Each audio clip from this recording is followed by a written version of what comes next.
Hello सगळ्यांना. तर एका नवीन व्हिडिओमध्ये तुमचं खूप खूप स्वागत आहे. तर आता श्रावण महिना सुरू झालेला आहे आणि आता श्रावण महिन्यापासून वेगवेगळ्या पूजा, सण बऱ्यापैकी सुरू होतात. तर त्यासाठीच आज काहीसं खास आपण बनवणार आहोत. तर आज सुंदर अशी प्रभावड आपण बनवणार आहे. तर त्यासाठीच जे जे साहित्य लागणार आहे ते ना मी आधी काढून घेतलं. त्यासाठी आपल्याला कार्डबोर्ड लागणार आहे आणि स्पेशल श्रावण सोमवारसाठी खास मी ही बनवणार आहे. त्यामुळे ना मी त्याचा व्हाईट कलर त्यासाठी सिलेक्ट केलेला आहे. त्यामुळे व्हाईट पेपर लागणार आहे. काही डेकोरेटिव्ह वस्तू लागणार आहेत आपल्याला. तर काही मिरर्स लागणार आहे, लेसेस लागणार आहे आणि यांचा सगळ्यांचा उपयोग करून ना आपण सुंदर अशी प्रभावळ आज बनवणार आहे. आजच्या DIYमध्ये ना मी कपड्याचा यूज केलेला नाही, जेणेकरून कमीत कमी खर्चामध्ये ना हा DIY अतिशय सुंदर तयार होईल, याचाच मी विचार करून हा DIY मी तयार करणार आहे. तर बघा, आता मला ज्या आकारात प्रभावळ हवी होती तसा शेप मी कट करून घेतला. तर वरच्या साईडनं ना असा अर्धा गोलाकृती आकार मी त्याला दिलेला आहे. तुम्हाला जर हवं असेल तर तुम्ही पानासारखा शेपसुद्धा देऊ शकता किंवा अजून दुसरा शेप तुम्ही बनवू शकतात. पण हा छान दिसतो त्यामुळे मी असा ठेवलेला आहे, सिंपल आणि डेकोरेट करायला पण सोपं होतं. तर बघा, ज्या हाईटची मला प्रभावळ हवी आहे तेवढी हाईट मी घेतलेली आहे. माझी चौरंगाची चवडी जेवढी आहे तेवढी मी चवडी ठेवलेली आहे. आणि आता कार्डबोर्डला ना इथं बॉक्सच्या घडीची जी लाईन असते ना ती मध्ये आलेली होती, त्याच्यामुळे ना ते थोडं हलत होतं. तर ते हलायला नको, त्यामुळे त्याला स्टिफनेस यावं आणि व्यवस्थित आपली प्रभावळ सरळ उभी राहावी यासाठी मी त्याला मास्किंग टेप लावून घेत आहे. या मास्किंग टेपने ना त्याला ग्रिप भेटेल आणि ते अजिबात हलणार नाही. तर मास्किंग टेप अशा प्रकारच्या बऱ्याच DIYमध्ये खूप जास्त उपयोगी ठरतो. मला तरी खूप आवडतो, त्याचा बऱ्यापैकी भरपूर कामांमध्ये यूज होतो. तर बघा, असे 2 ते 3 लेअर मी त्याला लावून घेतले, म्हणजे माझी प्रभावळ आता एकदम पॅक झालेली आहे, कुठंच हलणार नाही. मग आता आपल्याला पुढचं काम करायला सुद्धा सोपं होईल.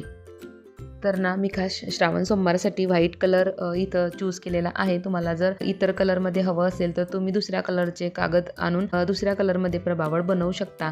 पण मला स्पेशल श्रावण सोमवारसाठीच ही बनवायची होती, तर म्हणून मी व्हाईट कलरचं सिलेक्शन केलेलं आहे. आणि व्हाईट कलरसुद्धा खूप सुंदर दिसतो आणि या व्हाईट कलरसोबत वेगळ्या वेगळ्या कलरचं आणखी कॉम्बिनेशन करून मला भरपूर पूजांमध्ये याचा यूज करता येणार आहे. आणि तुम्हाला जर हे बघायचं असेल की मी या प्रभावळचा कसा वेगळ्या वेगळ्या प्रकारे वेगवेगळ्या पूजनमध्ये यूज करणार आहे, तर तुम्ही माझ्या चॅनलला नक्की सबस्क्राईब करा अजून केलं नसेल तर. तुम्हाला पुढे बघायलाच भेटेल की मी हे एकच प्रभावळ वेगळ्या वेगळ्या प्रकारे कसं यूज करणार आहे. तर चला, आता तेवढं आपलं काम झालेलं आहे आणि आपण सेम शेपने आपला व्हाईट पेपरसुद्धा कट करून घेतलेला आहे. आणि आता या कार्डबोर्डच्या शेपवरती ना आपल्याला हा व्हाईट पेपर शेप चिपकवून घ्यायचा आहे. आणि पेपरला अजिबात वडी वगैरे नाही पडू द्यायची, कारण वडी पडली ना तर मग आपली प्रभावळ एकदम छान नाही दिसणार, त्याला तो छानसा लुक नाही येणार. तर अजिबात कुठंही कागदाला वडी पडणार नाही किंवा तिरपं वगैरे होणार नाही, याची काळजी घ्यायची. या हिशोबाने व्यवस्थित चिपकवून घ्यायचा. तर बघा, मी आधी कार्डबोर्डला फेविकॉल लावून घेतलं आणि जो शेप आपण कट केलेला आहे ना तो खाली ठेवणार आहे आणि नंतर त्यावरती ही कार्डबोर्ड उलटा करून चिपकवणार आहे. तर बघा, त्यामुळे ना कागद अजिबात हलत नाही आणि व्यवस्थित चिपकतो. तर बघा, मी संपूर्ण हाताने प्रेस करून व्यवस्थित चिपकवून घेत आहे. तर बघा, अजिबात कुठं वडी वगैरे काही नाही पडलं. तर बघा, ज्याप्रमाणे आपण कपडा चिपकवतो ना कार्डबोर्डला, त्याच पद्धतीने कागदही चिपकवायचा. पण आता इथं कर्व आलेला आहे ना थोडासा गोलाकार भाग, तर थोडे कट्स मारून घ्यायचे, म्हणजे आपला कागद कुठं फाटणार नाही चिपकवताना आणि व्यवस्थित चिपकला जाईल.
तर बघा अगदी व्यवस्थित पद्धतीने आपला संपूर्ण बाजूने कागद चिपकवून झालेला आहे.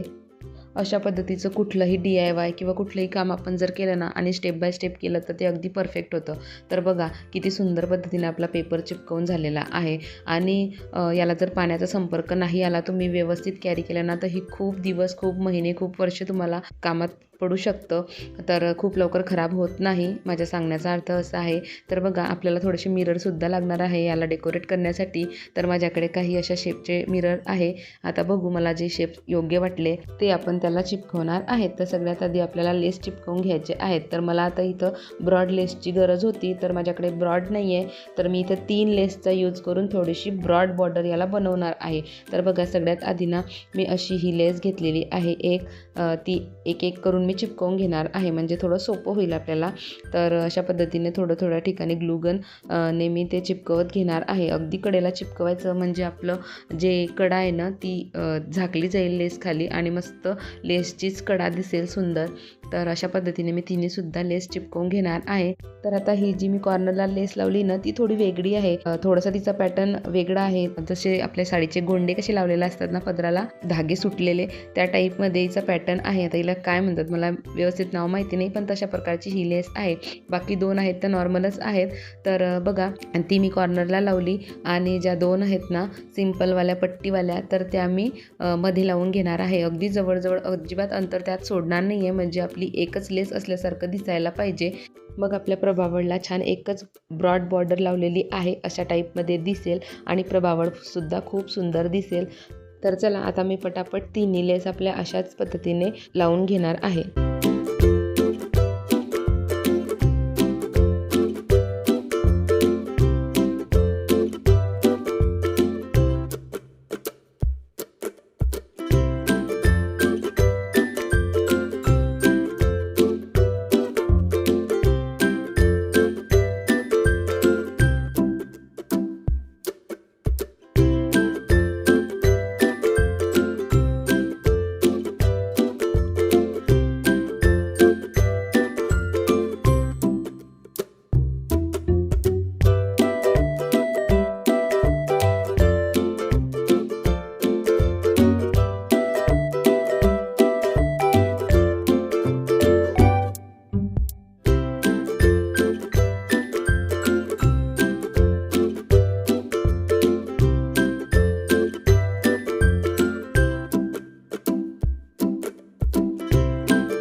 तर बघा अशा पद्धतीने आता ऑलमोस्ट माझ्या तिन्ही लेस लावून झालेल्या आहे आणि जी खालची बाजू राहिलेली आहे ना तिलासुद्धा एक छोटी बारीकवाली लेस मी लावून घेणार आहे.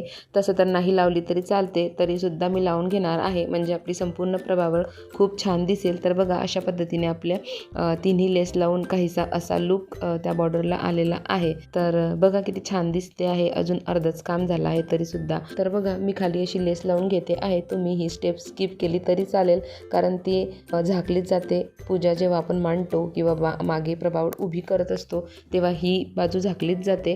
तर नाही लावली तरी चालते, तरीसुद्धा मी लावून घेतली. तर बघा अशा पद्धतीने आता काहीसा आपल्या प्रभावळचा असा लुक तयार झालेला आहे.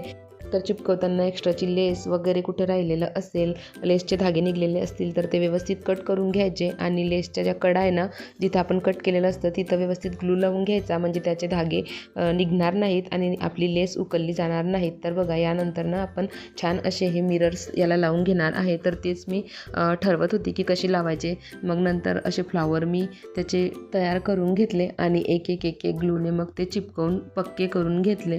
तर बघा माझ्याकडे ट्रँगल होते, तर त्या ट्रँगलचेच मी हे फ्लॉवर बनवलेले आहे. एकूण 6 ट्रँगल मी एका फ्लॉवरसाठी यूज केलेले आहेत. तर बघा आता संपूर्ण फ्लॉवर माझ्या फेविकॉलने चिपकवून मी पॅक करून घेतलेले होते, तरीसुद्धा मला थोडं खाली वाटत होतं. तर बघा अशा पद्धतीने एक डॉट देऊन मी फेविकॉल सगळीकडे लावून घेतलं आणि हे जे थोडे पानाच्या शेपचे माझ्याकडे मिरर होते ना तेच मी एक मध्ये भागी लावून घेतले आहे.